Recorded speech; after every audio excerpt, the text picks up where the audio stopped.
know that the asset register of the state got lost? When Mandela got into office, do you know that? The first minister of public works, check, I think it was Mama, the late Stella Sigao. Check her. Yes, she used to be with was it Transkei? Yeah, I think. Exactly. Then she announced, I was doing my first year, and she announced to say, the asset register of the state is lost. Do you know the implication of the loss of the asset register of the state? It means we will not know what the state owned. It turns out all whites are now owning property, buildings, they're owning game parks, they are owning everything. So I asked the question, was that not a perfect recipe for a state capture investigation that we should have heard? Nobody picked that up till today. Our constitutional court couldn't do that.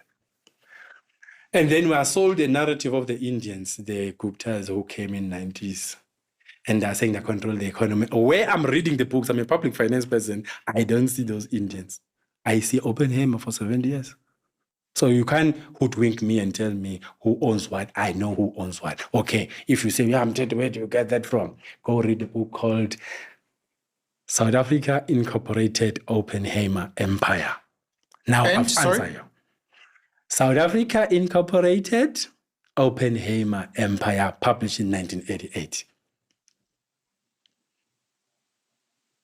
And that book, it explains how South Africa is an empire of the Oppenheimers.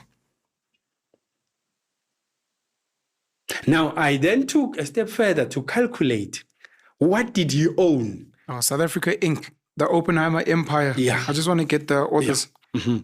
Get the authors. David Pallister, Sarah Stewart, and Ian Lepper. Mm-hmm. Okay. Yeah.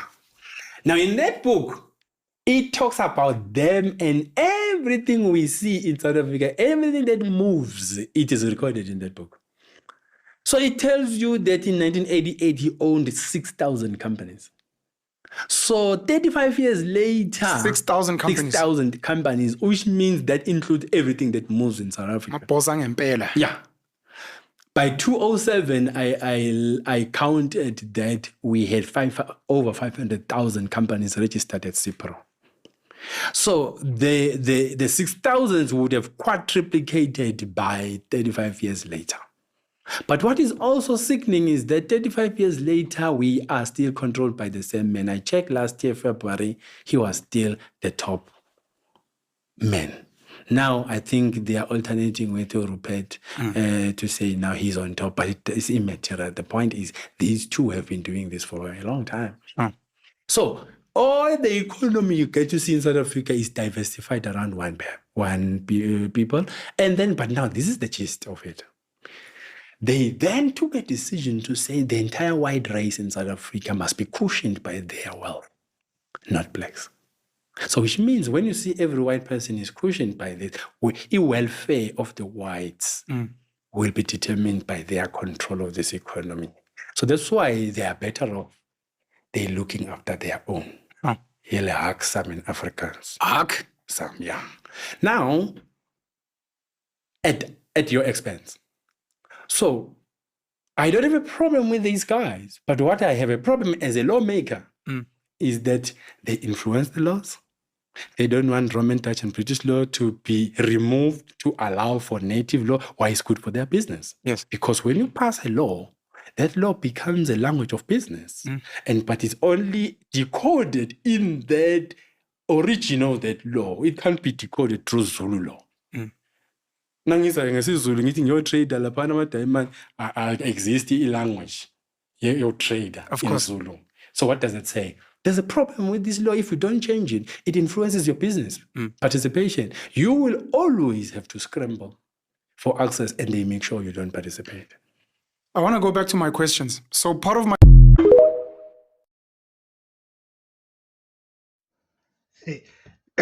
You know, I remember the words that were once uttered by Mcebo Dlamini, that South Africa is a movie or a series.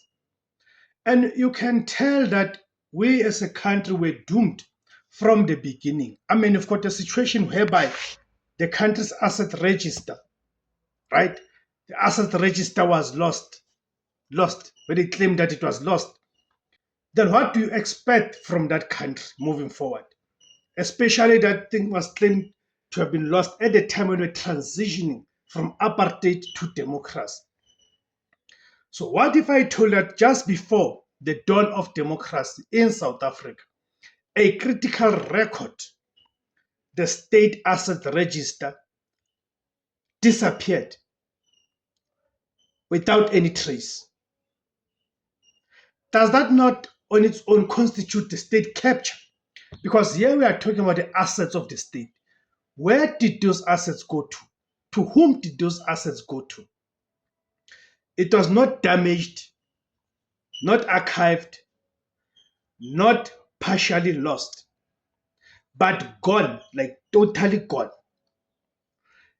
And that document was supposed to contain the full list of what belonged to the South African state, which would include the land, buildings, infrastructure, state companies, and possibly even key strategic assets that define the economic backbone of a country.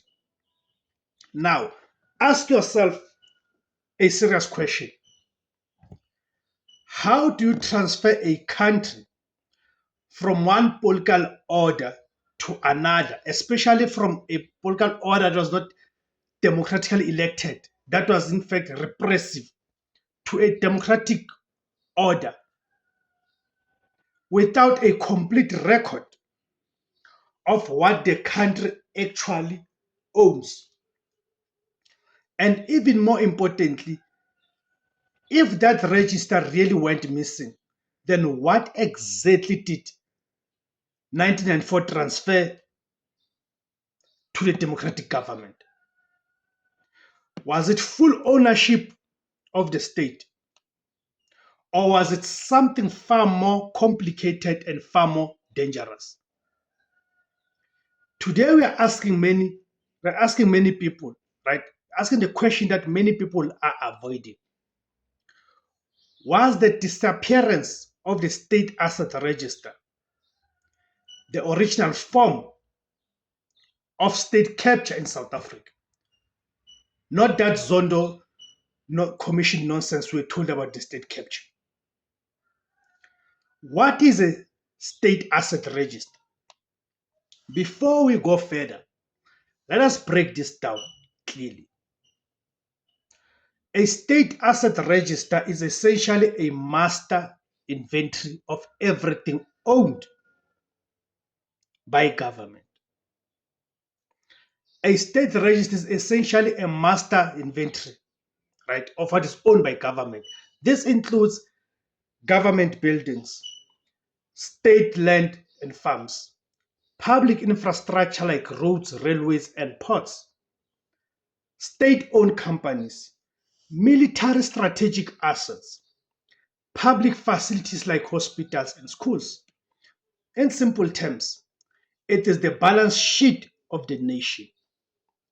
Without it, a government cannot properly value national wealth, track ownership, prevent illegal transfer of assets, ensure accountability in privatization, or even understand what it truly controls. Now imagine this happening in a historic moment of transition, a country moving from apartheid rule into democracy, a moment where trust, documentation, and accountability are everything. And then imagine being told that the full register of state assets was lost. That is not a technical issue. That is a national crisis. So why this claim is so serious? Now, whether one fully accepts the claim or not, the implications are extremely serious. Because if a full and accurate state asset register did exist under the apartheid administration, and it disappeared or was never properly transferred, then several questions arise. who controlled the handover process? Who verified what belonged to the state? Who signed off on the transition of ownership? And perhaps the most important question, how do you negotiate the transfer of a country without a complete list of what that country owns? That is where critics argue that the early democratic government may have inherited a system that was already structurally compromised, not just politically, but administratively and financially. And this is where the phrase state capture usually comes in. Because when people hear state capture, they think of recent corruption scandals, corporate influence, and political patronage networks. But if the first capture was not by business or politicians, what if it was not? What if it was captured at the level of information itself? Thank you guys for tuning in. My name is Tebos Kosana. The name of the platform is Izwi Labansundu, Kamaguma Africa. Siyabonga for joining in.